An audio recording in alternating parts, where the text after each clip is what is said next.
2005 MCI D4500. This was the second one to ever go into service as well.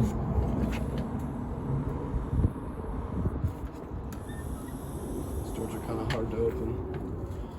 Here at Northwest Bus Sales, and check this out. This was these were like the first of their kind in the region for like Sound Transit, and yeah, I really like them. I got all the stuff still in here, and these guys were like the main reason I came here in the first place. You can see the Sound Transit little card thing is gone. They still got footrests. Yeah, they're not too much different from the 2008s, 9s, 10s, 11s, 16s. I think that's all of them. Yeah, but look at this. Got a New Flyer steering wheel because MCI is owned by New Flyer. And yeah, these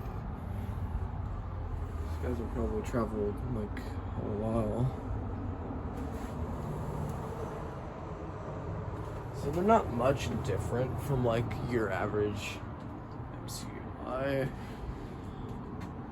Yeah, 9701. This was actually like the second one to be numbered, so it's cool. I don't know what that is.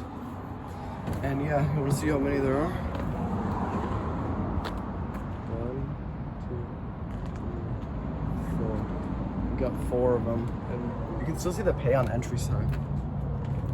That's the old Wave logo. Sound Transit Express on the side. Assuming it's on this. This is where you can really tell the difference between the others. That's a 2006 right there with Sound Transit. Yeah, they have a different back. I don't really know how else to describe it, but like the air vents are different. Really happy to find these again.